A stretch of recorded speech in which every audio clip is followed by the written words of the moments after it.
What is going on, everyone? We are starting up a brand new week, and let me tell you, we have a lot to discuss with a ridiculous amount of gaming news that happened during my day off, getting caught up with my Phil's Day Off segment, talking about all kinds of fun new stuff, new additions to the stream. It's an absolutely great day on the Level 1 podcast in just a sec.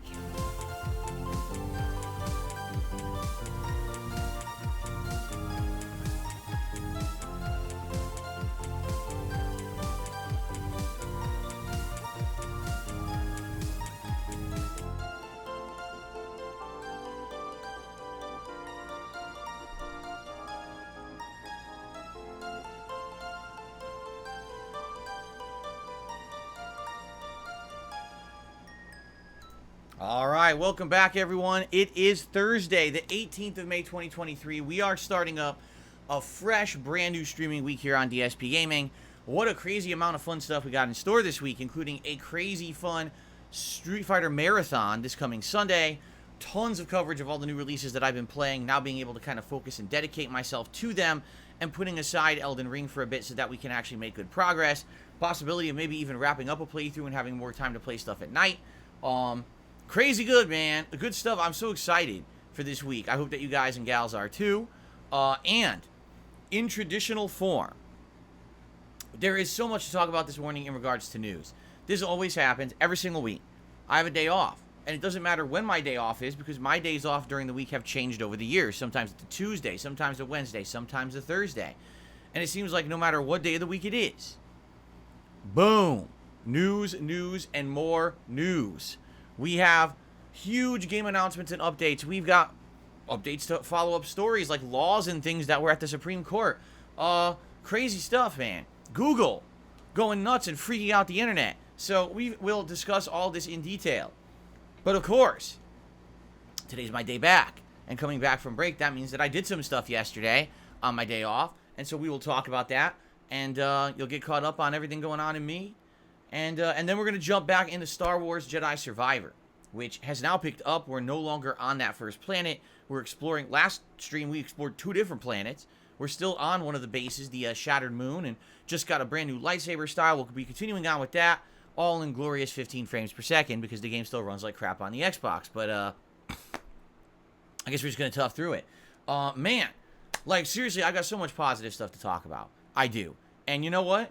The cool thing all about that is that I had a nice day off yesterday. I isolated myself from the internet. I paid attention to absolutely nothing, pretty much. I just spent a day with my wife, and we had a lot to do yesterday. And I had a nice, relaxing day. And I got all these news stories together, and I come on the stream, and of course, people immediately start referencing, oh, drama this, drama that. And I'm like, I know nothing about this drama, which is great. I unplugged myself from bullshit for several days, and I was not aware of any of this stuff. And I come back and I see people talking about drama in the chat. I'm like, I'm so glad that I'm not involved in this crap, you know? I really am happy that now we're going to have a nice week. I have tons of stuff to do. I'm going to be super busy here on the streams with all of you. Don't have to worry about any of that outside nonsense. Okay, this is excellent. And so, I hope that you guys are ready for some fun. I mean, where do you even begin, right? Where do you begin? Well, just to give you a little teaser, on this very podcast, I will reveal something new. All right, something new for the streams that we will have, but I'm going to save that until after we get through the serious business. All right, so I believe what we should do is we should sit down and talk about my day off first, a little bit about the updates of that, so that you guys know exactly what's going on in regards to moving forward this week. So, ladies and gentlemen, it is time for us to partake in a little segment that I like to call, you like to call, and we all like to call Phil's Day Off. And it doesn't even work fully anymore.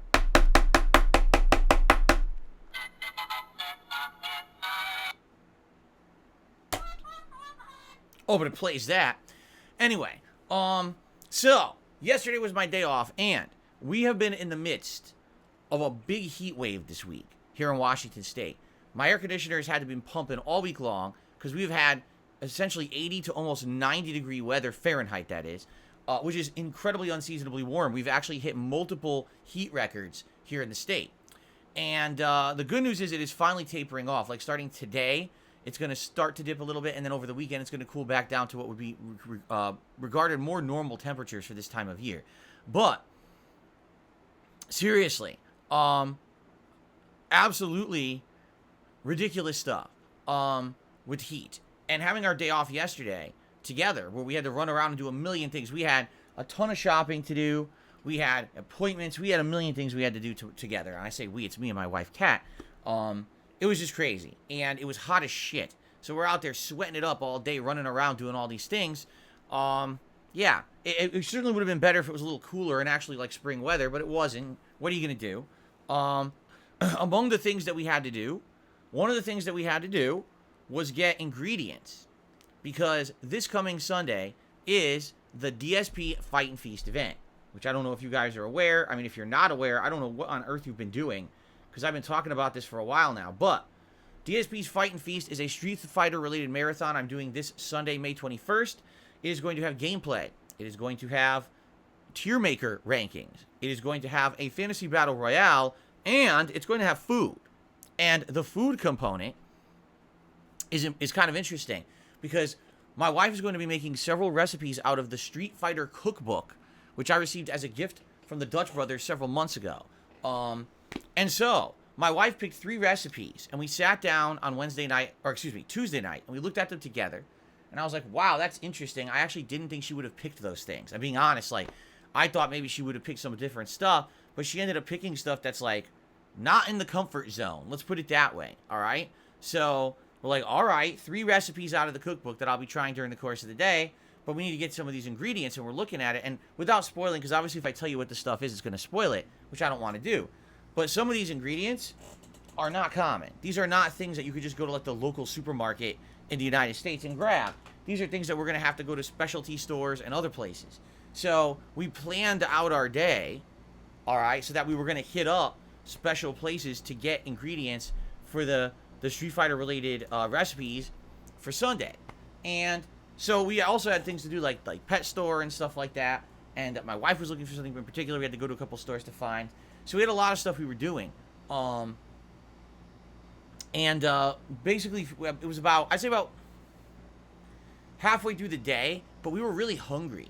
We were very, very hungry because we had eaten breakfast super early, knowing that we had a very busy day. So we ended up eating dinner like really early. I think we ate dinner at like 5:30 p.m. Pacific time, which I know is early for most people. For us, our normal dinner time is around 4:30, 5 o'clock. That's when we usually eat dinner. So we were hungry. We went and we got some food. It was some tropical food. There's, since it was so hot, we're in the mood for like a place where you can get like tropical style food. So my wife had this plantains. You ever had plantains? Plantains are really good if you get them at a restaurant. I've had plantains that are like really bland, but if you get them at a restaurant and they end up being like caramelized, dude, plantains are amazing. And I ended up getting a jerk chicken dish. I love jerk chicken. The flavoring is really, really good. I just hate that the chicken keeps acting so rude to me. All right, that was really bad. Anyway, so we had dinner early, okay? So now we're like stuffed from dinner, but we're like, shoot, we still got to go get all these ingredients for the dishes on Sunday. So we got to start looking around. And we go to this first place, this first market, and we go in, and now here's the deal. When you go into a market, that's not a usual kind of place you would shop. Number one, you don't even know where anything is, and number two, they do things a lot differently. They sort things, and you're going through the aisles, like, we would think this would be in this aisle, but it's not here. Where could it be? Oh, by their logic, they put things in completely different order or whatever. So we're going through all this market trying to find all these ingredients. I swear to God, we were in here for like half an hour, and we had a list of maybe like 13 ingredients. We had like 4. That's all we could find. I'm like, but this should have definitely been a place we could get this. Where is all this shit? So we're kind of feeling defeated at this point, kind of deflated. We found some stuff, but definitely not even close to all of it. And we're like, all right, well, what are we going to do? All right, well, there's another market we can go to across town. Oh, okay. We drive all the way across town, go to a different market, all right? This market has more, and we end up getting, I'd say at this point, probably like 8 of the ingredients. Okay? But we still don't have like 4. They just don't have like 4 of them. And one of them is like, again, I wish I could tell you specifics. If I do, it's going to ruin the recipe surprise for Sunday, so I don't want to tell you yet. I'll tell you more when I try these recipes on Sunday. But basically, we're like, this one ingredient, they absolutely positively should have. And none of these stores have it. None. Okay? So finally, we kind of gave up. We're like, this sucks because the whole point was to go out and get the ingredients. And now we didn't get like a third of them. So we decided what we're going to have to do is come home. And this is what we did. We came home. We go online. And now we're basically looking for any place online that would sell these remaining ingredients that we couldn't get in stores, but that will ship them fast. So now you're making concessions. Well, it's not really that, but it's kind of like that. Can we get that instead? What about this? Well, this one will come right away. And it was actually funny because, all right, I'm just going to tell you this. One thing, this is kind of a spoiler, but not really, okay? One of the things we're going to do is a drink. Out of the 3. Okay? No, it's not 3 drinks we're doing. One of the items we're going to do is a drink. So, we actually wanted to do something special and get like a glass or a cup for it to put it in. Because I don't really have anything good in the house that would be like visually good for it, right? So, my wife goes online to find something and she keeps finding things perfect. But they only come in like packs of 24 or packs of 12. She's like, we don't need 12 or 24 cups. Where would we even put these? And I was like, yeah, and the thing is, they're cheap. It's like, oh, a pack of 24 cups, like $10, $15. It's like, we don't need 24 cups. What are we going to do? What are we going to do with all of that?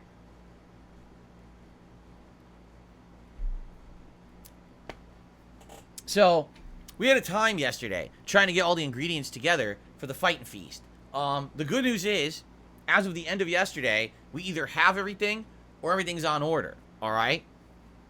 And it should be all coming in time for Sunday. So that's good. However, I'm going to just be honest here. I got a big question mark in my head about these recipes because these are things that my wife has never made before. They are absolutely outside of the realm of a comfort zone of stuff that she's done. And I'm curious how they're going to come out. I mean, at least we're doing 3. So you figure if at least one of them comes out good, it's kind of a success. And let's be honest, if 1 or 2 of the recipes ends up not being so good, it might be funny for the show. But I'm a little nervous. It's like, you know, we spent all that time. We even had to order shit online. And I hope that they end up being good for everybody, right? So it was interesting, all right? But I also question, you know, again, you have to understand something. This is a Street Fighter cookbook. This is not, oh, a professional chef that's world renowned that knows what they're doing. This is some freaking, you know, cookbook author just made a bunch of recipes and slapped Street Fighter names on them. As you're going to see, it's hilarious. Some of these recipes are like, oh, here it is, and here's who it relates to, and you're looking at like, what? Why? There's one, I'm not kidding you, one of the recipes, you ready for this? Bacon sandwich. A bacon sandwich is one of the recipes. You know, like make bacon, toast bread, put lettuce and tomato on it. That's a recipe, according to this cookbook. So, you look at shit like that, and you're like, I don't know, man. I don't know about this cookbook. I don't know if this is going to be something that people are going to be interested in or not. But we're trying. You know, some of the things we've done is very different than stuff that stuff I've never eaten before. All right? So, we'll find out. We'll see this coming Sunday. So, it was a very busy day yesterday. We spent most of the day out and about. Oh, by the way, some of the other things we did, like Costco. We had to go to Costco for, like, our bi-monthly run. We do it every other month.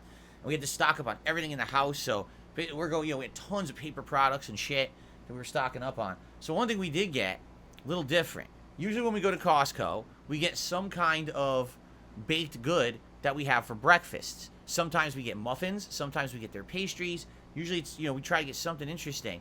And they had something new this time. They had a big loaf. And the loaf is blueberry lemon loaf. All right? So Kat looks at it. She's like, it's something we've never done before. That looks good. You just cut into slices. We'll have a slice each morning for breakfast. Why not do that? Okay, let's try it. So we bought the loaf. We brought it home. This morning we went to eat it. I cut it up into slices. All right? I'm going to eat it. And we start eating it and we're like, there's something interesting about this loaf. And my wife's like, yeah, I know exactly what you mean. She goes, it's exactly the same as their muffins. Yeah. It's completely 100%. It's the same batter as their muffins. It's no different. It's exactly the same.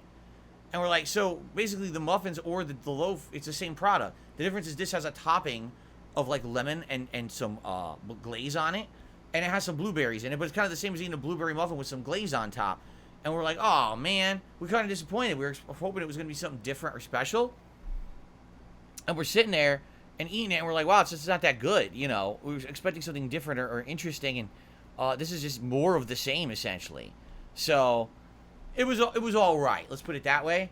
But my wife's like, nah. We also bought some bagels at the grocery store, so she's probably gonna have some bagels for the rest of the week. And I'm like, yeah, I guess I'll have some of this. I guess I'll be eating some of this loaf for the week. Kind of disappointing. See, if you buy the muffins, you could get 2 6-packs of muffins at Costco for like $10.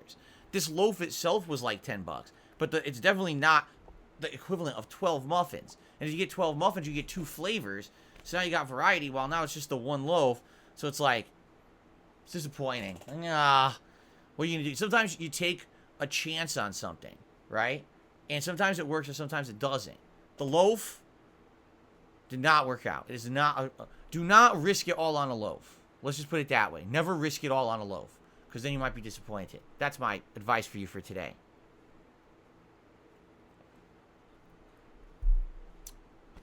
Stop saying loaf. People are advising me to stop saying the word loaf. They're apparently finding it incredibly disturbing when I say loaf for some reason. I don't know why. You would think that loaf is a disturbing word. What's wrong with loaf?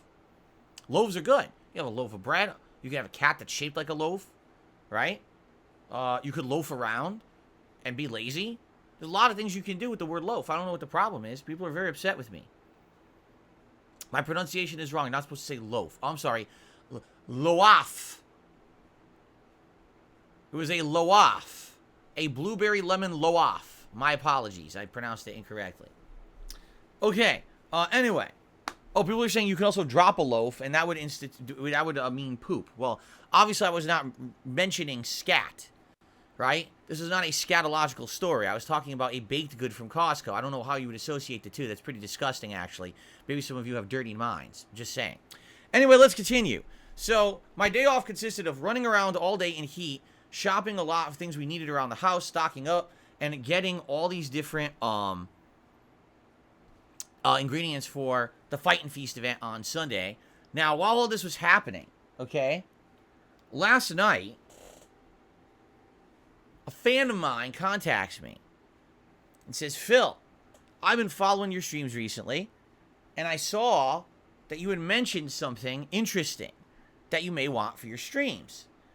And just so you know, I think it's a good idea, and I would like to offer this to you.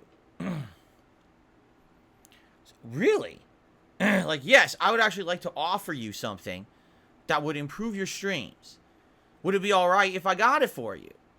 All right? And I said, I guess. I don't see why not. And by the way, this is a fan, you know, they've ordered something from me before. So they kind of, you know, I know that they're trustworthy. It's not like some asshole who says, I'm going to send you something. I open it up and there's like a loaf inside. You know what I mean? Like the bad loaf. They're not going to mail me loaf. They're going to mail me something good. So I said, all right, sure, why not? So I agree. And they say, okay, well, I'm glad because I ordered it for you and it's coming tomorrow. And I was like, really? Like, yeah, ordered it off Amazon.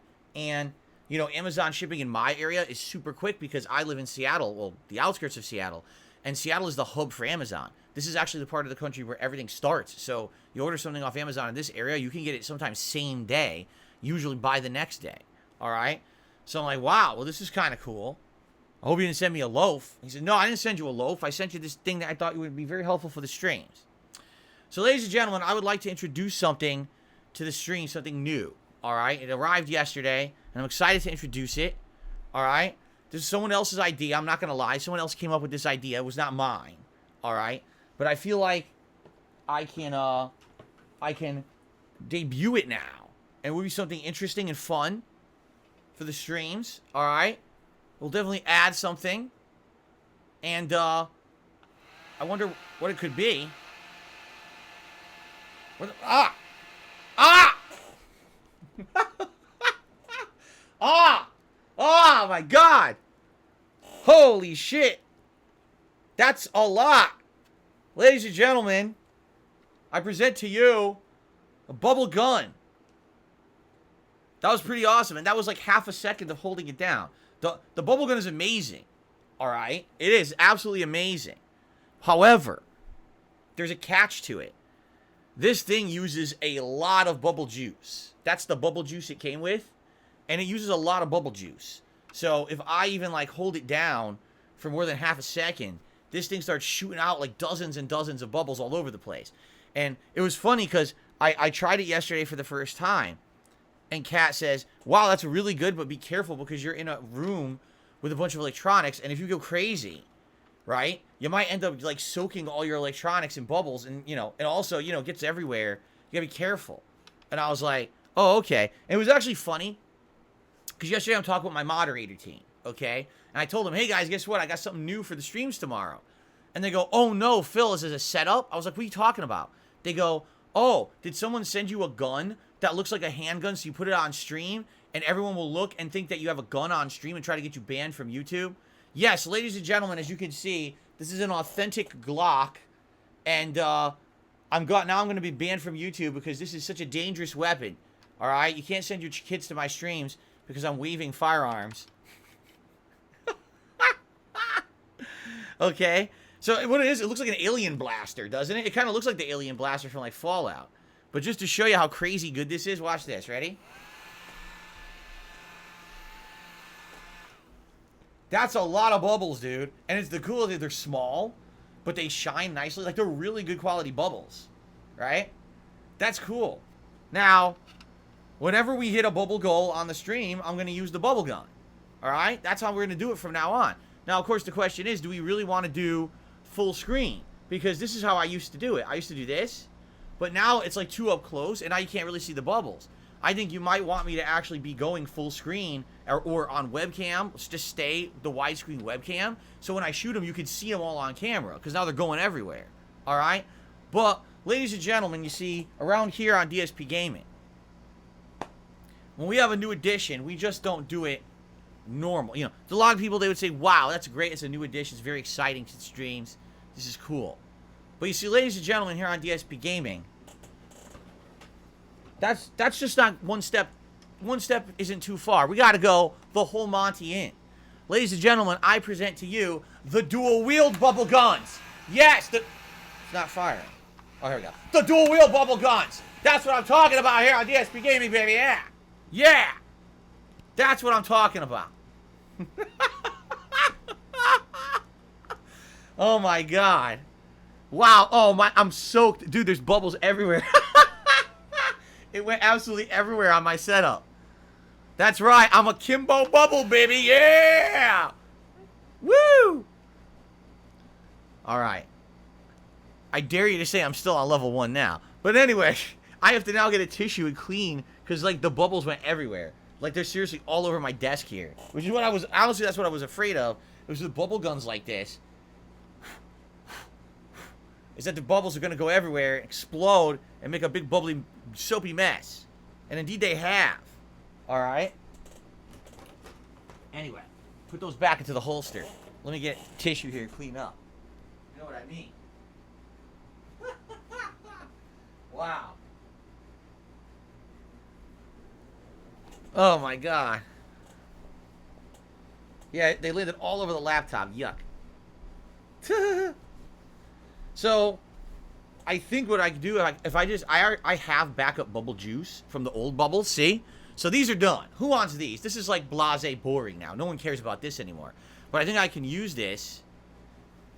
When I run out of bubble juice, I can use this to reload the bubble juice. And I have like 3 or 4 more of those. So I should be fine for a bit. And then I'm going to have to buy more bubble juice. But it's pretty crazy. So, bubble guns in effect. I will say we will use bubble guns when we hit 100 likes on a stream. Perhaps we'll use the bubble guns if and when we hit a members goal. But also, for other special things and events, right? We'll see what happens, all right? So there you go. Okay. Bubble gun crazy shit. Do the dual barrel bubbles when you hit $200 in tips. There you go. It's amazing. Why didn't I think about this a year ago? Because honestly, I don't think about this kind of stuff. Like, I never thought you guys would ever want me to do bubbles on a stream. And then I just so happened to have them in here because I was playing with Jasper one day. And I blew the bubbles and Jasper didn't like them. But this was the time several years ago when Fall Guys was becoming huge on the internet. And I was playing it, and I won a game. People were like, hey, blow bubbles because you won a game. It's a celebration. All right, fine. So I blow the bubbles. The next thing you know, you guys are like, can you do bubbles for rewards on streams and stuff? And I'm like, I don't see why not. I don't see the big deal. Like, I don't care. But if you guys are getting something out of it, whatever. And now people seem to like it. They seem to think it's funny. Is Jasper terrified of the bubble gum? Asked Barrel Shroud. I shot the bubbles yesterday downstairs, and he was just like, whoa, whoa, like looking all around. I don't think he's scared of it. At the same time, he's like, what the hell is that? You know?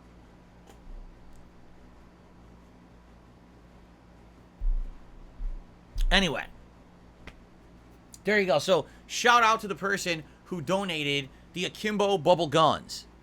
I appreciate that. And we'll be using bubble guns now on the stream, as silly as that sounds. Like I said, I think you guys will want me to stay widescreen now to do it, because you'll see me shooting them all over. As opposed to if I go full screen, I'm too zoomed in, you won't be able to see it, right? So there you go. Bubbles Akimbo. Excuse me. Okay. Good, clean fun. Anyway. Alright, so. You're never too old to enjoy some bubble blasting. Let's put it that way. So that's yesterday's stuff, alright? Now, what I'd like to do, ladies and gentlemen, is go into my news segment. Now, before I start my news segment today, because we have a lot of news stories to talk about, tons of stuff has happened on my day off and this morning. I realized something. I came to a realization this morning, alright? When I moved out here to Washington 9 years ago, one of the things that I had intended at the time was that I wanted to dramatically improve the kind of content I was doing on the internet. In 2014, when I moved out here, all I was doing was gameplay. Like, that's it. I mean, yeah, I was doing some game unboxings and channel updates, but that was really it. I wanted to basically branch out from just being a gameplay guy, and I wanted to do some other things. I had ideas for shows, and I thought, oh, if I have like a dedicated office and space and better setup, I could actually do some different stuff. And one of the ideas that I had was a daily news show, where essentially I'm kind of sitting at a news desk and I'm reading news stories to you guys, almost like a news anchor, and we're going to talk about, it was going to be a gaming news show where every day we cover basically gaming news. And it was an idea that I had back then, and I told you that I was going to maybe get a virtual desk and a green screen. In fact, that's why I got that green screen set up in 2015. That now you see that green screen setup used in all kinds of content. You know, those green screen shots are all from 2015. They're 8 years old. That's what I did all that for, right? But what's interesting is it just never came to fruition. At that time in my life, things were very different. I didn't really have time to sit down and focus on new stuff. I was very stressed out. I mean, a lot of messed up stuff was happening to me at that point in my life, too. And all those plans that I had kind of just went on hold. Instead, I tried an edited content channel, KO Gaming, and then over the years, I became a full-time streamer and all of that.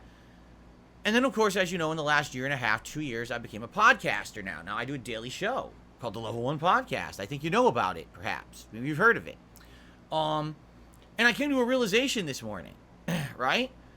I'm about to do the show, and I said, wait a minute. I said, you know, inadvertently, I'm doing that now. I'm actually doing the stuff that I had intended to do when I originally said that I wanted to move out here in 2014. My whole point was back then I lived in this condo in Connecticut that was small. There was nowhere to really film and make anything look or sound good. It wasn't like I had a space to have a setup like a studio. It was just like my living room. And it was cavernous and echoey. There was no opportunity to really soundproof it the way that it was set up. The lighting was terrible. Like, there was no way I was going to set it up and make it look good, which is one of the reasons I wanted to move. But look how long it took. I lived here from 2014 until arguably late last year, 2022. So 8 years it took me to finally get my ass in gear and get enough stuff updated and upgraded and looking good. And I realize now I actually do the show now. It's just called the Level 1 Podcast, right? I mean, yes, I have a daily news show. Some days we don't talk news because there is no news. But I actually do the show. And I was like, oh. Cool. Right? I actually felt a little bit of accomplishment this morning. Saying, wow, there was a goal I really wanted to do 8 years ago. I set out to do it. I didn't do it right away because all this personal shit going on in my life. And then over the years, I evolved, I changed. And now I actually do the show every day. I felt good about myself for a bit. That rarely happens. I was like, wow. I put out an entertainment and informative show every day. Northwest Texas, the show just kind of happened on its own. Like John Lennon once said, life is what happens to you when you're busy making other plans. That's actually a really great quote. Because it wasn't like when I set up this podcast, this was my intention. Actually, it wasn't at all. It was, remember, I liked talking with you guys every morning before we started gameplay. And people started to complain, oh, your pre-stream's too long. And I said, well, screw it. It ain't going to be a pre-stream anymore. It's going to be a podcast. Because that way we can actually have a dedicated show that people who want to see this kind of content can watch it and enjoy it. And it could be separated from my gameplay. You want to see gameplay? Come on later. Come on 12:45 p.m. Pacific time, because that's traditionally when I start with games. But for those of you who like chilling, talking topics, news, come to the podcast before, right? Let me tell you something. It's worked. You guys like the show. Every day there's viewership. There's people who support this show. I really appreciate that. Right now we have over 500 viewers. I don't know why, but we're getting more viewers every day on this show. It's appreciated. Thank you for chilling with me on the Level 1 podcast. Seriously, it's fun. So, it's good stuff. All right, anyway. So, that realization hit me this morning as I was preparing news stories. Ladies and gentlemen, are you ready for this insane amount of news? I don't know if you are. I should probably go in order here of how these things unfolded. So, the first news, Ubisoft announced their games lineup for the next year, essentially. All right?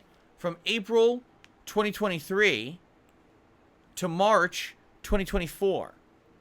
And here's what Ubisoft's game lineup is apparently going to be. You ready for this? Assassin's Creed Mirage, which we knew was coming out. This is the new Assassin's Creed game that's supposed to be more like a traditional Assassin's Creed, not like the open world ones of the last 3 iterations. Avatar Frontiers of Pandora. Yes, this is exactly what it sounds like, an Avatar video game.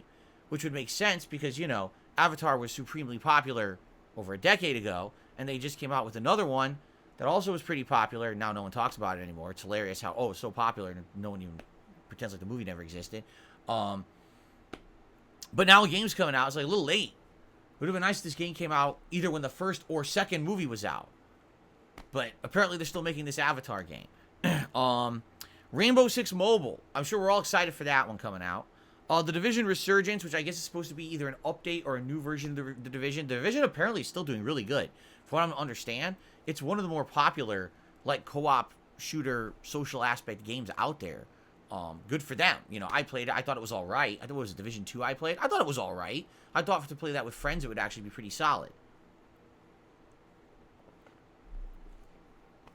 Skull and Bones. Yes, if you can believe it, they're still making Skull and Bones. It was supposed to release last year, got delayed multiple times. Yeah, it's still being made. The Crew Motorfest. I had no idea they were making a new Crew game.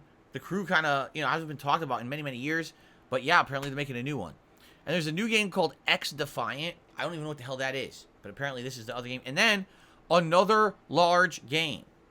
And no one knows what that is. And so people are trying to guess and speculate what the game could be. You know, keep in mind all the IPs under the Ubisoft umbrella. So people are speculating the other Assassin's Creed game. I don't think so. I don't think they're going to come out with 2 Assassin's Creed games in a year. That would make sense. So, but anyway, that is their lineup for the next year. Okay? How does that sound? Well, obviously I'm going to play the new Assassin's Creed. If it plays like classics, that sounds good to me because those are the ones I liked more. Literally outside of that, I don't think there's another game on there I'm interested in.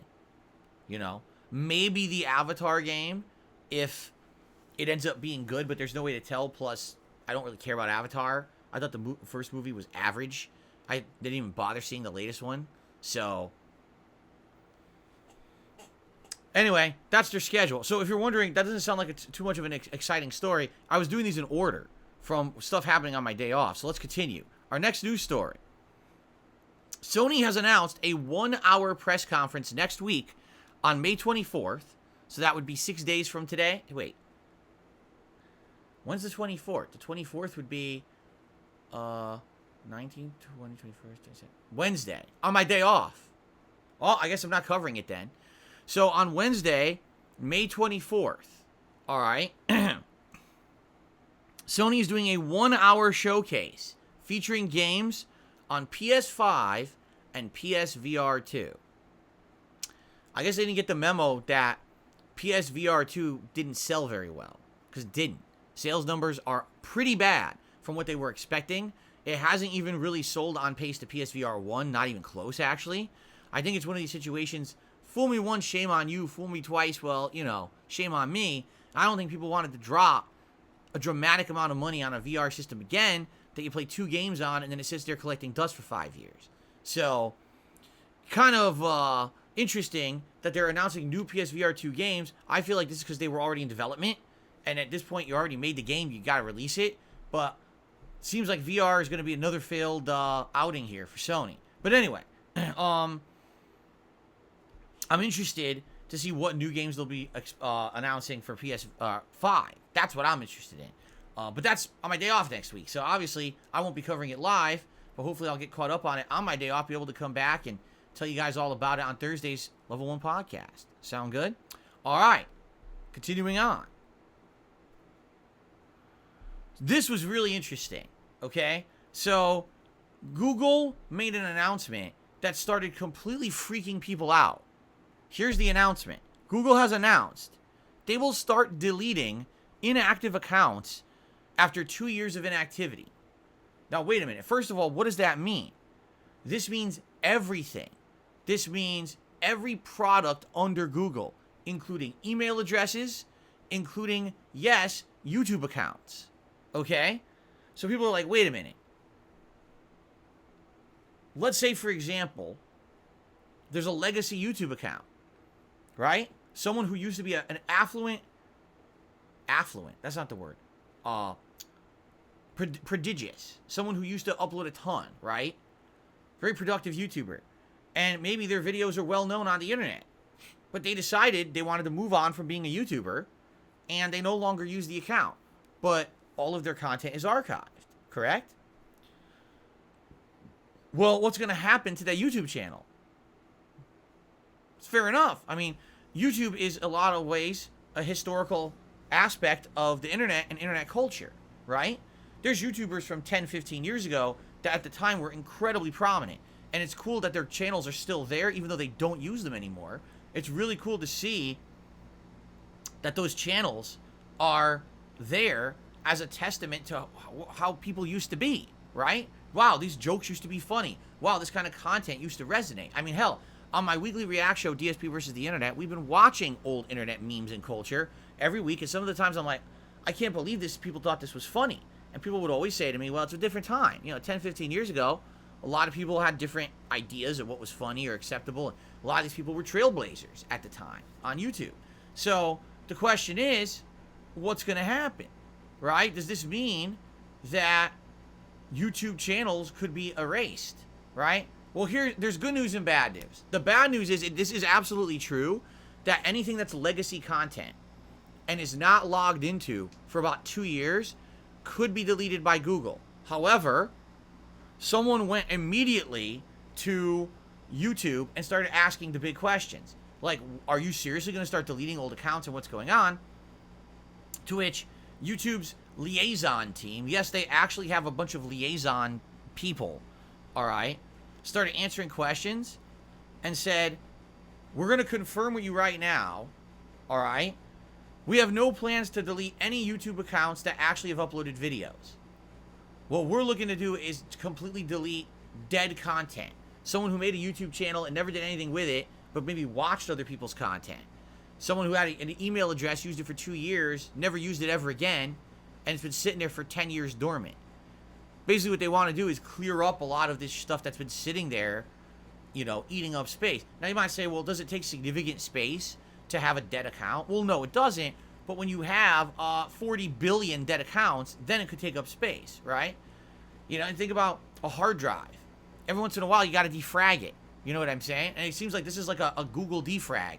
We need to just take the things that are not being utilized and are wasted space, and we need to clear it up.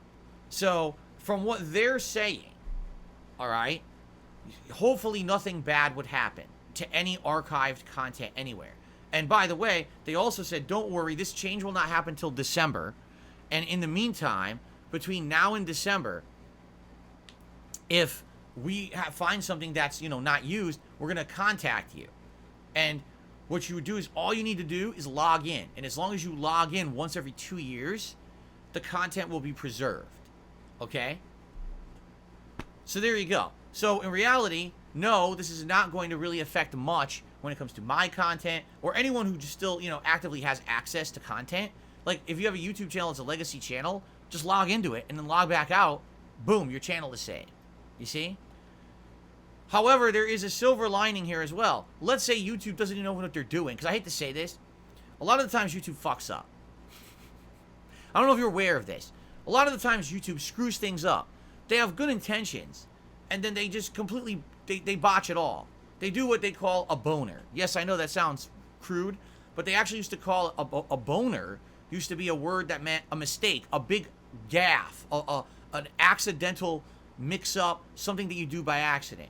Well, I wouldn't put it past YouTube to do a big boner later this year when they launch this program and start shutting down inactive accounts, that they just shut down accounts for no reason and then have to fix it later. I wouldn't be surprised.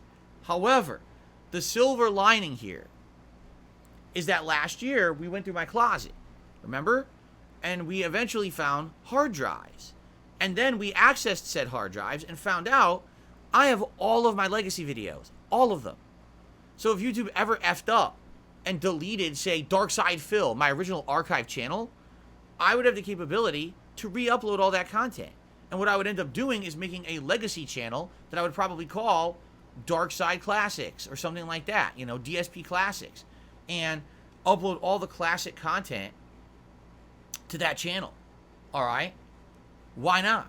And the good thing is there's already been people that have asked questions such as, would you ever upload your classic Red Dead Redemption or Final Fantasy 13 playthroughs? Because those have been lost to time. Those are on YouTube channels that got hacked and shut down. Would you re-upload them? Sure, but not here, because I feel like if I did them here, sadly, that would be a situation where, we might have problems. But maybe if I uploaded them, say, to another channel, that could be now my archive channel, then that might work. You see? So I'm already kind of considering that, like maybe taking a channel like KO Gaming or something and rebranding it as like a DSP Classics channel. And if they fucked up and deleted Dark Side Phil, because I wouldn't put it past them to do that because they're stupid, and doing a nice big boner like they tend to do, then I guess we'd be all right anyway. I still have all those classic videos on hard drives and I could re-upload them at some point. You see?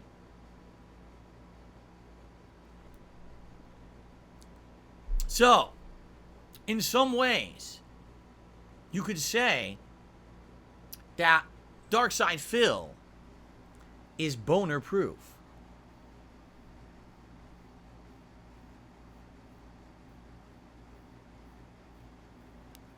Take that as you will. Anyway, so it remains to be seen what's going to happen. All right, we're not sure what's going to happen yet, but let's see as these stories continue to unfold. If Google changes their story, if anything else changes, we'll find out. Okay. Anyway, let's continue.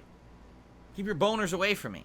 The Legend of Zelda: Tears of the Kingdom is a good game. I'm enjoying it. I think we're 13 hours in, and we're actually just about to start the first major dungeon of the game.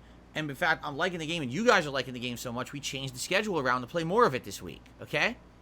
Well, guess what? I'm not the only person, because, ladies and gentlemen, Tears of the Kingdom has sold over 10 million copies worldwide in its first 3 days, becoming the fastest-selling game in the history of the Legend of Zelda series. And I would attest this to many different factors. Factor number one, it's on the Switch, and Switch is one of the best-selling Nintendo consoles of all time. Everyone's been fiending and waiting for a new first-party game, and Zelda's one of the biggest franchises, so pretty much everyone bought Zelda. And number two, by the way, the game's good.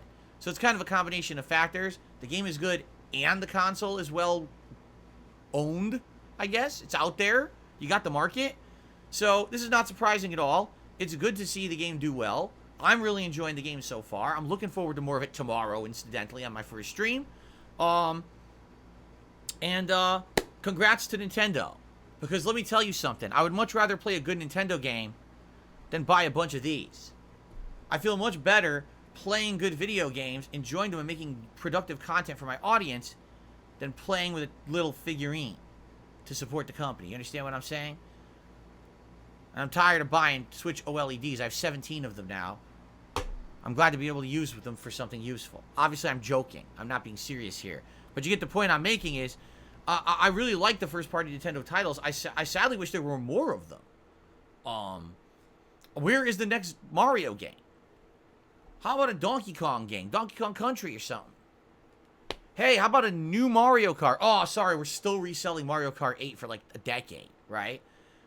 I think actually there's a Pikmin game coming out this year, right? Later this year, Pikmin. I'd be excited for that. But anyway, pretty good stuff. I'm excited to play more Zelda tomorrow. Congrats to Nintendo on that. Let's move on to the next story. Grand Theft Auto 6 is being hinted for a release next year or not. Let me explain what I mean. Take-Two Interactive released their sales projections for their fiscal year, April 2024 to March 2025. And in these fiscal projections, they said they are going to be launching several groundbreaking titles to achieve over $8 billion in net bookings and over $1 billion in adjusted unrestricted operating cash flow. Now, here's the thing. We know that Grand Theft Auto 5 has made them over $1 billion. It's actually been well documented that GTA 5 made them over $1 billion. Yes, it's crazy to think that it made that much money, but it did. The GTA Online alone is probably like 80% of that. But then the fact that they sold Grand Theft Auto 5 on PS3 and Xbox 360, and then they sold it on PS4 and Xbox One, and then they sold it on PS5 and Xbox Series S and X. Is it on PC yet? That I don't know. But they've resold this game 3 times, and people kept rebuying it to keep playing the more modern version of it. So not only did you buy the game 3 times, but also most people have probably sunk some money into GTA Online. I can't imagine why, because I played it and didn't really find much about it interesting. But then again, I don't really use video games as a social outing with my friends. If you did, perhaps that's your social hub and you really enjoy it, and more power to you. I've heard it's quite a good game for that. But for me, never really fit into my content, and that's why I never really did much with it. But anyway, I definitely feel like if they're predicting billions of dollars in revenue, obviously it ain't coming from the sky and it ain't coming from their existing releases. They've got something huge planned. And what else would it be besides Grand Theft Auto 6, right? Now, you might also say, well, is it just that? Well, maybe not. Maybe they're going to hit it on both. Maybe you're going to have GTA 6 and a surprise release. Like a new Red Dead Redemption. Or maybe another Bully. Who knows? But $8 billion seems like a lot for only one game. So maybe they do have a lot more in store. Who knows, right? But this is exciting. The only bummer about all of this is that sadly, it's next year. So we have to wait a whole year for them to even be in that fiscal year. And then we don't know exactly what's going to happen there, you know. I guess we'll see. But anyway, this is obviously good news if we at least know that they're working on this and that it should be released maybe within a year's time. Or 2 years' time. Who knows? I'm just excited that they're going to nickel and dime us again, man. I can't wait to try to play whatever the online component will be on launch day and laugh as everyone's sitting in servers again. Can't get on. All right. And now, ladies and gents, it is time for the really big news story of the day. I know I've covered a lot, but this is the biggest one for sure. It has been officially announced. You ready for this? Officially announced. Mortal Kombat 1, yes, I said it, 1, is coming out later this year on September 19th. It is officially the continuation of the plotline from Mortal Kombat 9, 10, and 11. It is a second reboot of the franchise, and it will feature the original cast of characters from the classic Mortal Kombats again, only with a reimagined plot, because Liu Kang is now a god. And ladies and gentlemen, the only thing I can say is this calls for a celebratory Guns Akimbo Bubble Blow. That's right. Yeah! So rip off those heads, shove those spines up your butthole. It's time for Mortal Kombat to come this September. And one of the things that they're actually touting is that it's going to have a very, very immersive, story-driven mode, which Mortal Kombat games have had since the Mortal Kombat 9. If you remember, MK9 was the game that kind of made that prominent over a decade ago, right? Wasn't Mortal Kombat 9, I want to say 2010, 2011? So yeah, when Mortal Kombat 9 came out, it had such a cool story. The weird thing about this is, if you're not aware, Mortal Kombat 9 already was a series reboot. What do you mean by that, Phil? Well, let me explain. Mortal Kombat started off in the 1990s along with Street Fighter, Tekken, and many other prominent fighting game franchises in arcades. But Mortal Kombat games stopped being released in arcades at Mortal Kombat 4. After that, they became exclusively home console games. What ended up happening was, they became more and more popular for home gamers, but they stopped being considered competitive games. Excuse me. Hold on one second.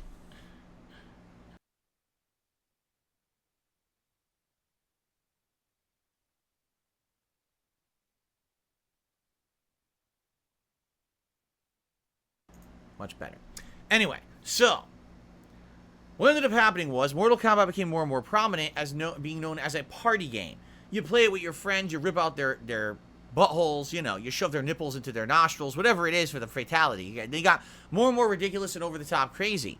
But the gameplay stopped being competitive. While other game franchises like Street Fighter and Tekken and others became the prominent competitive fighting games, Mortal Kombat became kind of a parallel franchise that was not technically played in tournaments that well, but instead was still a prominent bestseller. However, by the end of the 2000s, okay, the series had written itself into a hole with Mortal Kombat Armageddon.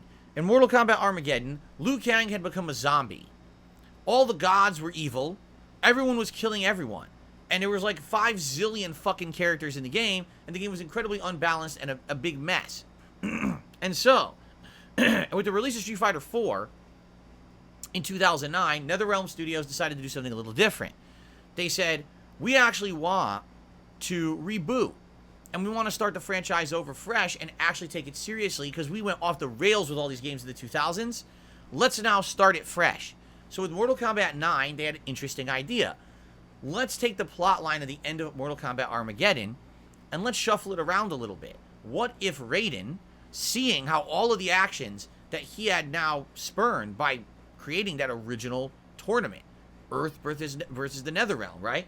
That basically when he had done this, sadly his actions had kind of ruined everything because look, Armageddon, everything's destroyed now, right? So he finds this medallion, and he uses this medallion to travel back in time and try to change things for the better.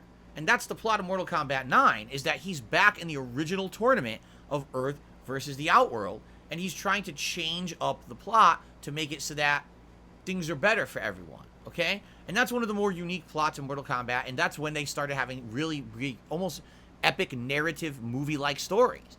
Mortal Kombat 9 is a great game. The story is outstanding. It's a really cool reimagining of what happened. If you remember in that one, Liu Kang is not the hero, Kung Lao is, which is kind of interesting. And so, you know, redoing that whole idea is kind of an interesting thing because it allowed all the classic characters to be reimagined and put back into the franchise. You know, characters that have been dead for a long time. They brought back the robot ninjas like Sector and Cyrax. You get to see rebooting of characters like Scorpion and Sub-Zero, who sadly have been like stuck in these plot lines forever, and now they got rebooted. Now they're human again. They're no longer, you know, Scorpion's not a vengeful ghost at this point. Oh, that's nice, right? So yeah, pretty awesome. Personally, I loved playing Mortal Kombat 9 as a narrative-based game. It was actually a huge game for me, because when I covered it, most people were just trying to play it competitively, but I played through the whole story mode, and people absolutely loved my take on the story mode. And that game laid the groundwork for many other fighting games after to have these really cool cinematic story modes. So, then you have Mortal Kombat 10, Mortal Kombat 11, and the plotline just kind of reconvoluted itself and everything. At the end of Mortal Kombat 11, Liu Kang has become a god that now controls time and space. Sure, right? It's like, okay, but where do you go from there? You're like, oops, I wrote myself into a hole again. Because now, you know, in 3 games' time, yes, it's great that we rebooted the franchise, but now the plot's kind of going off the rails again. What happens? So it was funny because they were actually interviewing Ed Boon. If you don't know, Ed Boon is one half of the creators of Mortal Kombat and the guy who's completely in charge of the studio. And they interviewed him, they said, didn't you already reboot the franchise? And he answered in the interview, yeah, man, let me tell you something. These time travel plot lines aren't as easy as they sound. He goes, I saw all the Terminator movies, and I thought, no sweat, we'll be able to pull this off. And he goes, over a decade later, it's like we screwed it up again. So we basically we got to do it again, but this time we're hoping to do better. So, yeah, they're literally doing it again. A reboot, time travel plot line. Now Liu Kang is in control. What I can tell you is I saw the trailer this morning. It looks really gory. Like, over-the-top gore with these fatalities now, where there's just, like, ripping bodies apart, things squirting, flying everywhere. It's really disgusting. But that's what Mortal Kombat's known for. So I guess it's kind of good to see it then retain that level of yuck. Because maybe if they didn't, then it would be kind of like, are they going too PC? Are they going too PG? Are they trying to appeal for a wider audience? I mean, maybe they are, but at the same time, it is super duper gory. So it seems like they phased out all the sexual content. Man, in the 1990s, fighting games were over-the-top sexual content. Like, the 90s were the era of, like, everything being half nude, right? And then I would say Mortal Kombat in the 2000s, I never played, but I heard it got even worse. But now they've slowly kind of changed the franchise to be away from that. Yet, everyone's ripping each other's arms off, playing them like a xylophone, and exploding their skulls at the end at the fatality animation. So, I guess the gore level will still be there, okay? Now, in addition to that, they already announced all the content for this thing. Just listen to this. There will be a special combat pack that will feature a skin for Johnny Cage that is the likeness of the famed actor and martial artist Jean-Claude Van Damme. This pack will be available at launch. In addition, early access to the game will feature 6 new playable characters that will be available in a season pass post-launch, as well as 5 new cameo fighters available post-launch. So 6 fighters that are from the Mortal Kombat franchise, and 5 that are cameo appearances. If you remember, previous Mortal Kombat games had characters such as Freddy and Jason, the Predator, and Alien, right? I think there was, there's so many of those characters. Didn't have the Ninja Turtles at one point? Some insane thing. So they really like to cram in these weird, non-related characters into Mortal Kombat, and they're going to have 5 of those as well. So essentially, 11 DLC characters for this game are already known. Just not announced yet, but we already know there's 11 DLC characters coming out. Like, holy shit, right? Also, I believe they were saying there's a pre-launch bonus you could get, like, Shang Tsung, if you, like, pre-order or something like that. So there you go. September 19th. I hope you guys are excited for Mortal Kombat 12-1. It's kind of confusing. It's kind of like when you had Xbox 360, Xbox One. Wait, 1 isn't the first one? Well, no. Now it's MK1. There was no MK1. There was just Mortal Kombat, Mortal Kombat 2, Mortal Kombat 3, Ultimate Mortal Kombat 3, Mortal Kombat 4, Mortal Kombat 5, which I think was called Deadly Alliance, Mortal Kombat 6, like Bosom Buddies, Mortal Kombat 7, which was like Mysterious Bedfellows, and then Mortal Kombat 8, I think, was Armageddon. And then 9 was the reboot, which was still called MK9, but they called it Mortal Kombat again. Now Mortal Kombat 1, they called it Mortal Kombat again. But then Mortal Kombat 10, they called MKX. And then Mortal Kombat 11 was Mortal Kombat 11, but now we have Mortal Kombat 12, and now it's MK1. But we already had MK1, but then we also have the reboot of MK1, which is MK9. So technically, isn't this Mortal Kombat 1-3? Yeah, it is. It's Mortal Kombat 1, Take 3. Anyway. I'm not done with game news. We're still going. Ladies and gentlemen, for the past several months, we have been eagerly awaiting news from the United States Supreme Court, which was hearing a case regarding Section 230. For those who don't know, Section 230 is part of a law that essentially says that internet-based companies are not responsible for the content that is uploaded to them by users. So, for example, let's say someone went on YouTube and uploaded an absolutely heinous video of something to YouTube. Murder, death, disgusting nonsense, okay? And that video was watched by millions of people. Well, YouTube cannot be held responsible for having that content uploaded to them per Section 230. Now, it's not to say that YouTube shouldn't have every effort to moderate and take down that kind of messed up content. You see what I'm saying? But they would not be able to be sued for it. Well, guess what? They were being sued for it. Someone had basically said, we had a child. This family said we had a kid, a teenager, an impressionable teenager. They saw recruitment videos for a terrorist organization that were uploaded to YouTube. Because of those videos, they were indoctrinated and became part of a terrorist organization, and that person, I believe, passed away doing undertakings for the terrorism group. Well, they feel that YouTube is responsible for this, and they sued YouTube. All right? So this case has been there for years now. And it's gone through all the lower courts, and all of the lower courts kept saying, no, Section 230, YouTube is protected. Section 230, YouTube is protected. It finally went all the way to the Supreme Court. Now, we talked about this back in February when it first hit the court docket. And the interesting thing here is, you know, it may have been that the court ruled that, you know, maybe it's not universal protection. Maybe there's a level of liability, but YouTube cannot be fully liable. Maybe there should be some protections in place that anyone can't just upload anything. Or, on the flip side of that, if you upload something, if it's not moderated in a timely manner, then the company could be found to be prosecutable. So, for example, what if someone made a video that was incredibly heinous, defamatory, really hurtful to someone's reputation, and now they weren't able to make a living or get a job? What if someone uploaded a video to YouTube claiming someone was a heinous sex predator, right? And it was all fucked up wrong. It was all a lie, right? Imagine that, making a whole video documenting, say, oh, I have all this evidence that this person's a sex predator, but it's all fake. They've made it up. All they wanted to do is make someone look bad. Well, shouldn't YouTube be liable for that? They allowed that video to be uploaded and be spread as misinformation all over the internet, right? And really, I think this is where this case was going, is that why is it that anyone could just upload anything they want? There's no vetting process for any of it. It just gets free reign to be watched on the internet. It could blow up and get viral popularity, and no one has any way to stop it besides suing.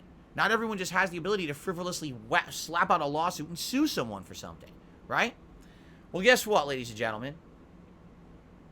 You ready for this? The Supreme Court refuses to hear the case. They feel it's not important enough. So because of that, the case was slapped down, just like that, back down to the lower court, and the lower court ruling stands that Section 230 protects YouTube from any kind of prosecution in regards to this matter. So as of now, unless another case or another situation happens, everything is staying as is. So it's still free reign. You can say and do whatever the hell you want on YouTube with zero repercussions. Unless someone sues you directly in court for defamation, you can do whatever you want. Isn't that nice? Personally, I don't want YouTube to be censored. I want people to be able to upload whatever kind of content they want. Because here's what you got to realize, that the door swings both ways. For as much as I feel that YouTube is very, very, very much abused, and that really heinous behavior is allowed, okay? At the same time, if you made YouTube vet every single video that was uploaded, you may literally have a crazy amount of queues and waiting to get any videos live on YouTube. For example, let's say for today, I'm doing a level 1 podcast, right? Well, if YouTube has to vet the video to make sure that everything in the video is kosher and nothing in this video is offensive, defamatory, wrong, factually, you know what I'm saying? If they're legally liable for stuff on the site, I might not even be able to upload the podcast today. I might upload it and it just sits there in a queue for 4 weeks while some human finally gets to it, watches it, and says, oh, okay, that's fine, stamp of approval. And now your video goes live on YouTube.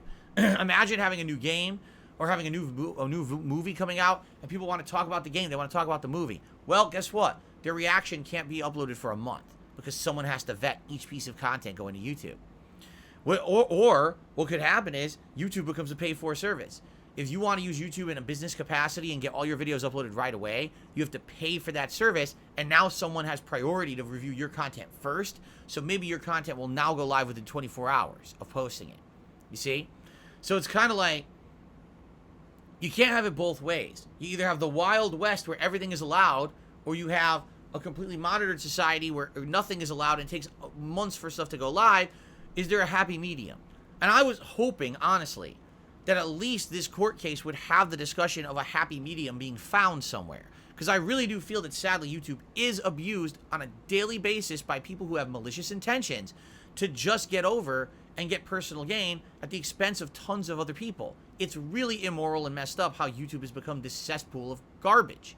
And it shouldn't be like that. But they've allowed it because they make money on it.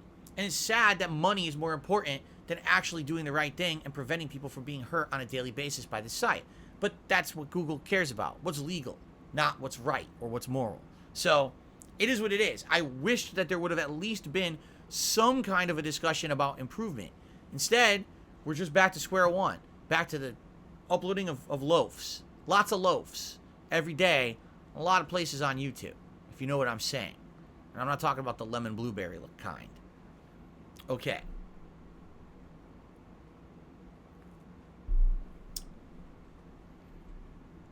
Let's continue. Ladies and gentlemen, this is my last news story of the day. It is official. Futurama actually is coming back. Futurama. You know, this right here. Well, hold on. No, it's not loading. This right here.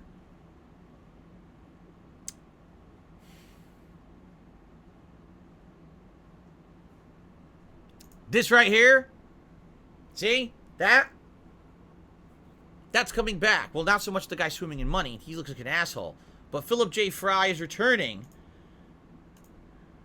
to the small screen.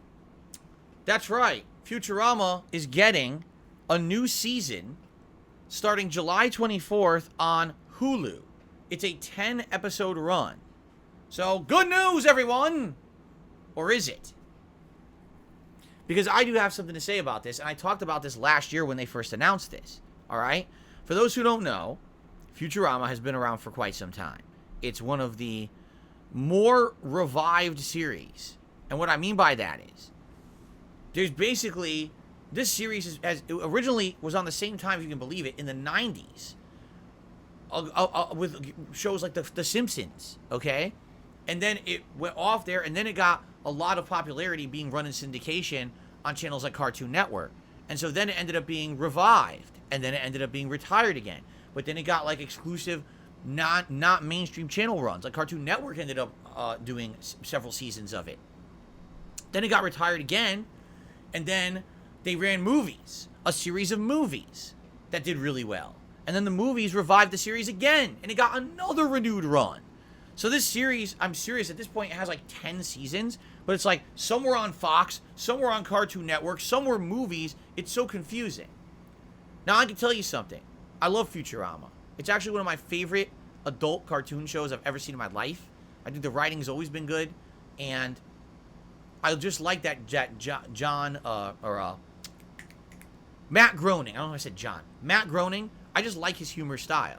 Now, I haven't seen The Simpsons in a very long time, but I actually watched the entire reboot series of Futurama, and I loved it, okay? But let me tell you guys something.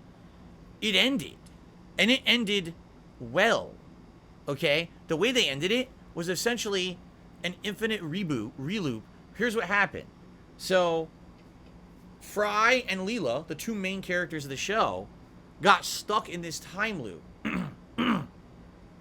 And they kind of lived their lives together and had they were able to reboot time, I guess. They were like, can we go back in time and kind of relive our lives together because we were in love with each other? And we realize it now. It took the entire series of them kind of joking about liking each other, and Fry always liked Leela, and it never really worked out. At the end of the series, they basically finally get together, and they have this they live a whole life together. They're old. They grow old together. And they have this opportunity where they can like reboot everything and live together like again or something like that. I'm trying to remember exactly how it ended, okay? But it was a really sweet, happy ending. For those who were like fans of this series since the 1990s and watched it for like 20 years, this was seriously a really nice way to end the show, because longtime fans of the series had always wanted Fry and Leela to get together and always wanted them to have like a happy life together. And they were never allowed for that to happen because they always kept rebooting or canceling the show or and then finally it happened. Like, that was the end of the series. It was sweet. I cried. I seriously fucking cried watching this final episode because I was like, wow, characters I've known for 20 years that I love are going to have a happy ending. And they wrote it like that because they knew that was the end of the show. Okay? So, my question is, if that was the perfect ending, right? Why are they continuing it?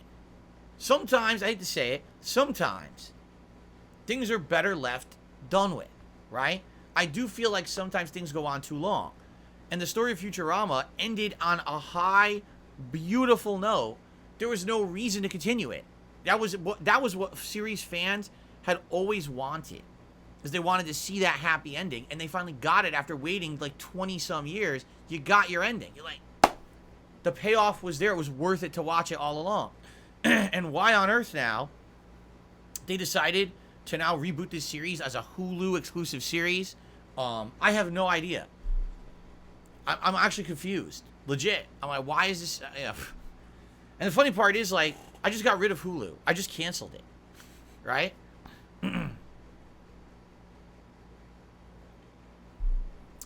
So, of course, they immediately have to announce something that I'm interested in. But at the same time, maybe I'm not. Maybe I'd rather like to just think the series ended the way it did, with the perfect happy ending, than to basically have it start again. Because I feel like this is one time too many. I'm just being honest. Like, I love that franchise. It's one of my favorite of all time. And I do feel like this is maybe too much. So, I guess we'll find out. But there you have it. Ladies and gentlemen, that's the news. It's 12:20 p.m. I told you this was going to be a super long podcast because we had so much game news to talk about. That was like an hour segment, wasn't it? So I'd like to say thank you to those who are being patient during the segment, because obviously the situation here where there's a lot to talk about in one day. All right? So just think of everything we just talked about. Me getting all these ingredients for the Fight and Feast this coming Sunday.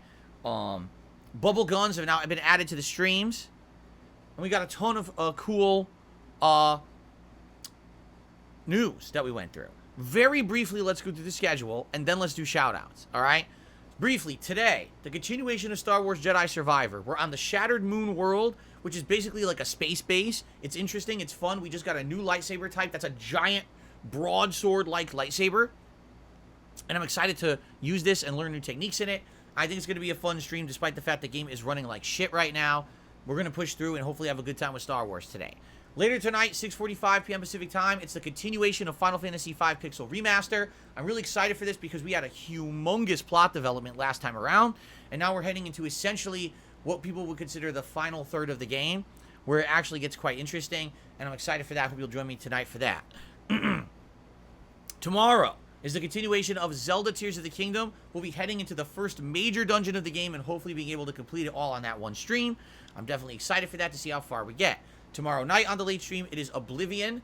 And the good news is about the Oblivion playthrough, we have completed the Shivering Isles DLC, and now it's just the end game of the main story. We have about 2 to 3 achievements left to beat the game. I'm assuming this will probably be several more streams, but we are in the end game now. The final push to see the end of Oblivion is in sight. I'm excited to see how that all turns out tomorrow night.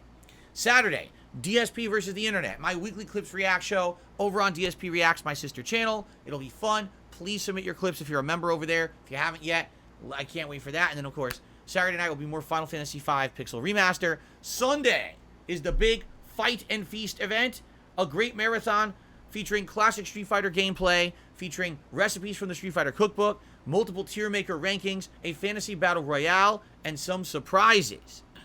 Okay? I hope you'll be here all day long. Yes, here on DSP Gaming is where the marathon is taking place. All day, May 21st. However, the videos will be split.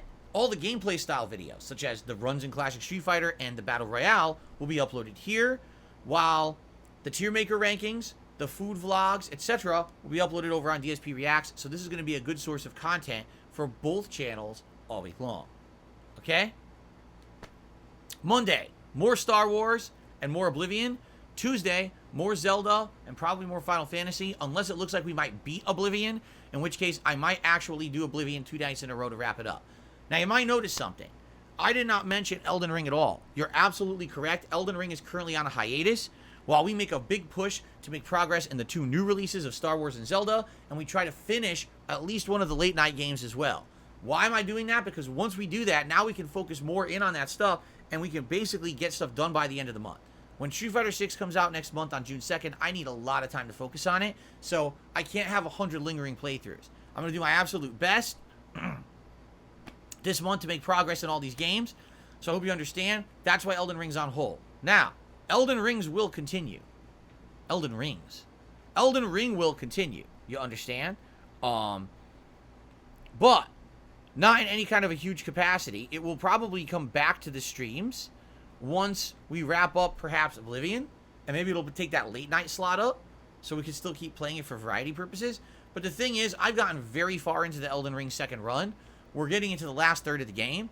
There's no real reason to rush.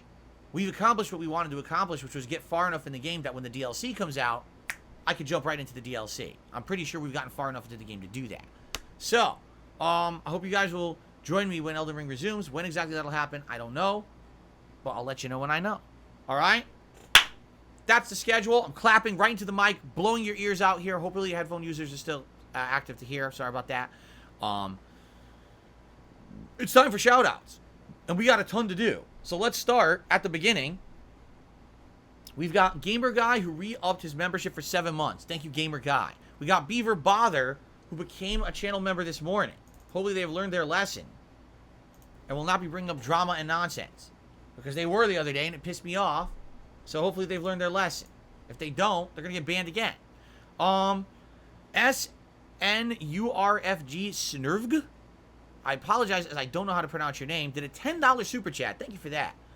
He said, good to see that you're still going strong. I've been watching it ever since your first Fallout 3 playthrough. That's a long time ago. First playthrough gaming channel I ever even followed. You're one of the few still around. Thank you, Phil. Thank you. From back in the day, you're right. I am one of the few people from back in the day still prolific, making as much content as I do. Jason has re-upped his membership for 18 months. Is Mortal Kombat looking good? Cheers. I agree. I'm excited for Mortal Kombat that's coming this September. This is the year of fighting games. Street Fighter in June. Mortal Kombat in September. Now all we need to know is when Tekken 8's coming out. We're going to have a fighting game overload. Seriously. I'm very excited. And then we have BMan64 who did a super chat and says, why are you a liar? I don't know. Why am I a liar? That's kind of a general question. You would think that you would like pair that question with like qualifying information. Like, for example, I could just walk up to someone on the street and say, why do you smell? And they'd be like, huh? I mean, maybe they do smell, but that's just walking up and saying something negative to someone like that. It's kind of weird. The weirder part is that you actually did a $2 super chat. So actually, it's the equivalent of me walking up to someone on the street and handing them $2 and saying, why do you smell? And they go, oh, thanks. Huh? I'm confused. Me too. I don't know what the hell this guy's talking about. Pretty weird, but thanks for the super chat. And then we got B-Boy Cyclone, who re-upped his membership for 2 years, earning the Rose Gold Crown. And ladies and gentlemen, I have good news. I've updated the animations to actually work properly because I had the wrong animation in there for the 2-year anniversary. So allow me to now show you what I mean. For those of you now who are hitting your 2-year anniversaries and you click on the notification, here's what you're going to see. Ready? It's the right animation, the Rose Gold Crown animation. I previously had the diamond by accident. So now you'll see the Rose Gold Crown, and every month when you re-up your membership for the next year, you'll get the Rose Gold animation. All right? How about that? We realized that it was wrong the other day, and I fixed it. So now you can all have the proper, and I confirmed all the other animations are correct as well. They're all fixed. So anything you guys do with members, all those tiers are correct. And now, next year, when you hit 3 years as a member, which I know you all will, of course, you will then earn yourself the very coveted final tier, Diamond Crown. That's the highest level. Very nice. Okay, so thank you, B-Boy Cyclone. So that is the YouTube side contribution so far today. In the meantime, let's go ahead and let's do shout-outs on the tips side of things. So first of all, yesterday on my day off, I received a tip, and I told you all that if I do receive tips during my days off, I would count them as you know, towards the next day. So I received a $15 tip from an anonymous tipper who sent me a very nice message, and I'd like to read that out for all of you today. But first, let's get them up on the leaderboard as I play their animation.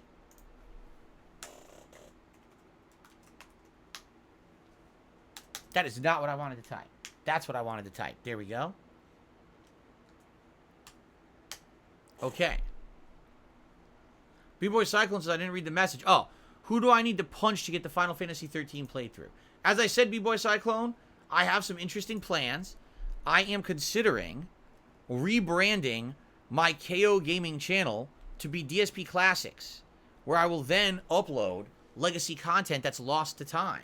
We found several different playthroughs, including Red Dead Redemption, Final Fantasy 13, LA Noire, in addition to some DLCs and content like Undead Nightmare that I could upload over there and people could watch. In addition, you know, we found some other stuff. I found some Kung Fu Panda gameplay that has never been released. So I might actually use that as an archive channel for older stuff. And then God forbid that YouTube screw up, but maybe I would even have the Dark Side Phil content, the original Dark Side Phil playthroughs there as well.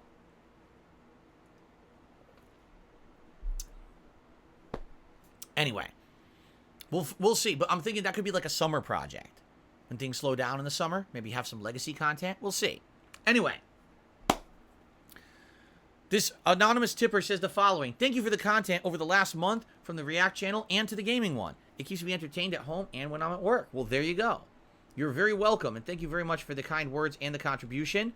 Again, if anyone ever contributes on my day off, I would be very willing to count it towards the next day. Fair enough? Continuing on.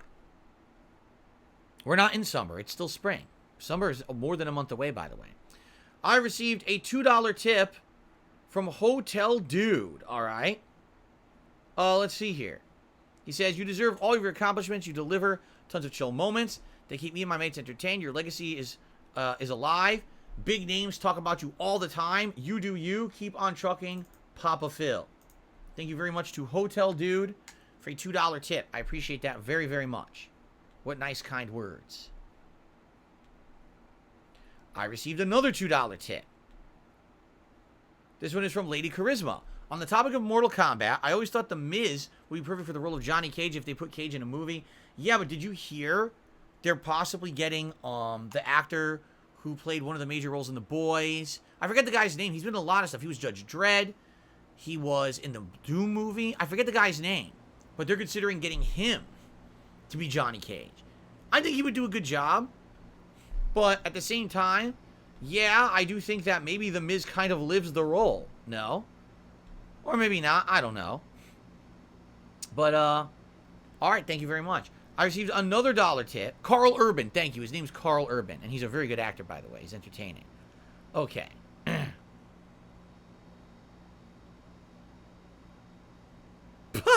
Someone tipped $1 and says, this case will set a precedent for cleaning out trolls for slander. Bankrupt them all for life for what they've done. I hope they will die broken alone. Did you not hear what I said? The Supreme Court threw the case out. Right? Right?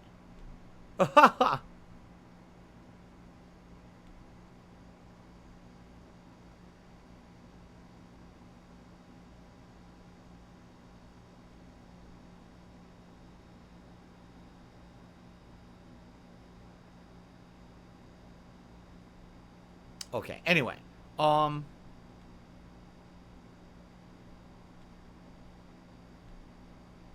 Sorry, I got distracted. No, yeah. So, it got thrown out of the Supreme Court. I got distracted because I got 2 more emails popped in that have nothing to do with that, and I got distracted by them. Yeah, the Supreme Court threw it out, so nothing's going to happen. Looks like YouTube is going to be nice and toxic cesspool as usual. Nothing's ever going to change. Oh, well. Let's continue on. I received a $12 tip from Cropes. Cropes says, I'm looking forward to your Fight and Feast. I hope that I will catch a good chunk of it.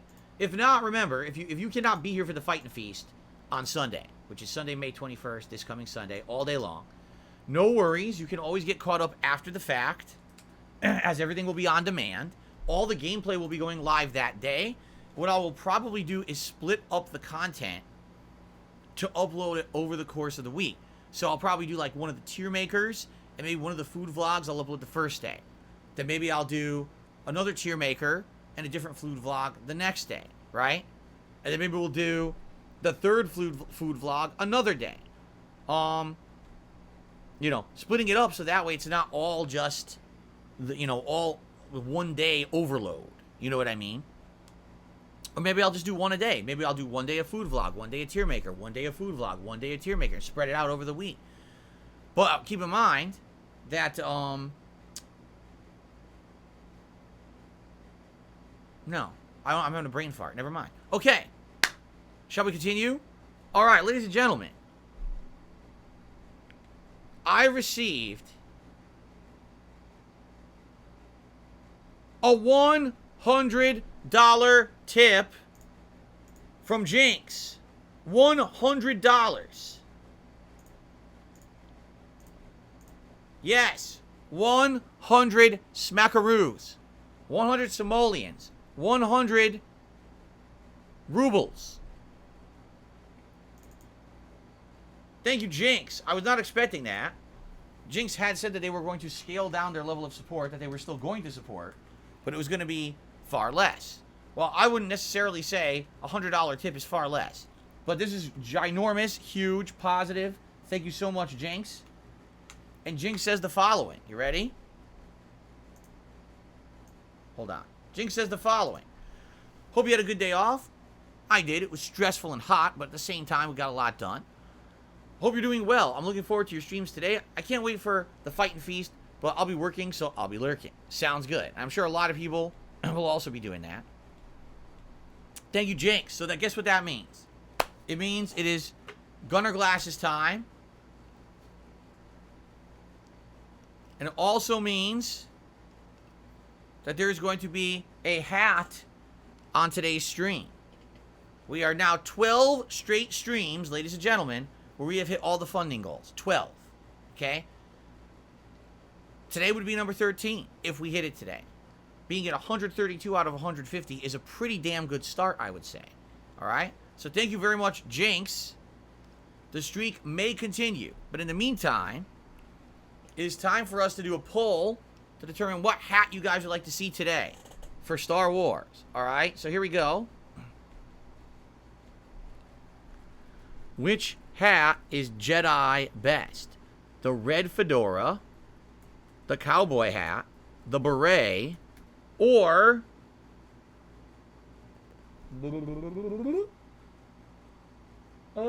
shoot. Oh, the Punisher beanie. There we go.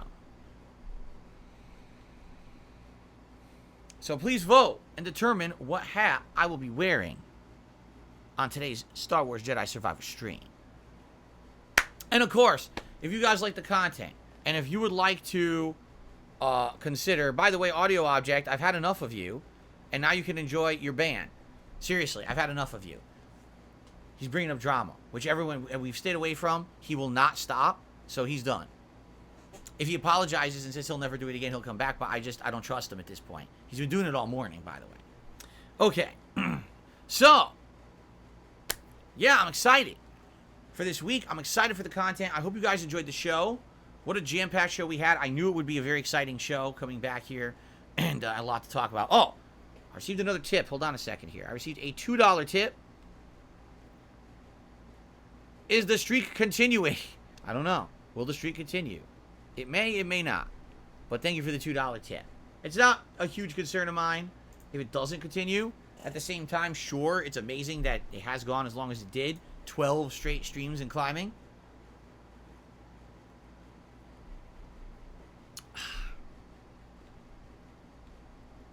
All right. Am I going to talk about the Overwatch 2 situation? See, there really isn't much to talk about Overwatch 2. Here's the situation with Overwatch 2. Originally, 2-3 years ago when they announced it, everyone was like, why are they making a sequel? Just keep updating the main game like you've been doing for like 4 or 5 years. So, they developed the game, and it comes out last year, and it's one of the biggest botched launches in online game history. The game won't work, the game's running poorly, accounts aren't migrating. It took them seriously 2-3 weeks to even get the game to work normally. At that point, I didn't care anymore. I never even bothered playing it. Seriously. Sad, because I like Overwatch, but what are you going to do? I'm not going to waste my time with this game. But one of the major things they promised with Overwatch 2, and one of the reasons they said why they needed to make a sequel, is because they were changing the game. Even though it would still have its online competitive component, they were going to turn it into a PvE experience, meaning it was supposed to be about having your class hero level up like an RPG, having your character get new abilities, new stats, and basically teaming up with others to take on waves of enemies. Keep in mind, they've had PvE events before. I remember traditionally they did ones with like Halloween and stuff, where you'd fight against computer-controlled opponents, waves of enemies, horde mode style stuff. People liked it as special events, but this game was supposed to have it as part of the main component. It was supposed to be part of the real game. Okay? And this is years. Supposedly they're working on this. It was announced on my day off. They canceled it. There is no PvE component whatsoever. It's done. And when they had a big in-depth interview with the game devs, essentially the game devs had no real justification for it whatsoever. They just kept saying, well, you know, over time, our views change and our scope changes and things change. And we saw things changing on the fly. And as they changed, then we changed the idea of what we were going to work on change. But they literally didn't justify any of the stuff that they had said over the years, that they were promising this mode, this is why they needed to make Overwatch 2 and all of that. It's just a huge fail. And I hate to say it, it just seems like this game, that again, was a Game of the Year contender and actually won the Game Awards 2016, that this game is now dead. Sorry, it just is. You got a remnant of the people who used to play it still playing it. There's no hope for new content because they basically said, we're not doing it anymore.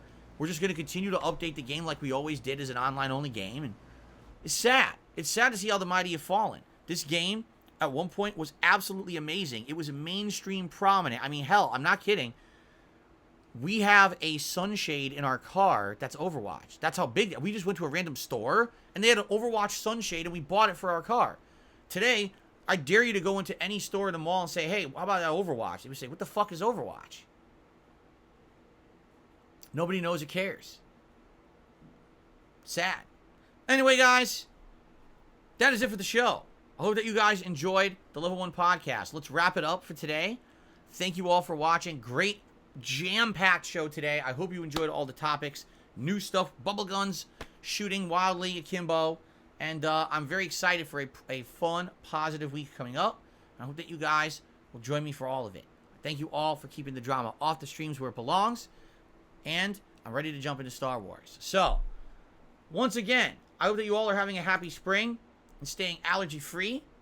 And I hope to see you soon for more fun podcasting content tomorrow. Everyone have a good day. Peace out and see you later.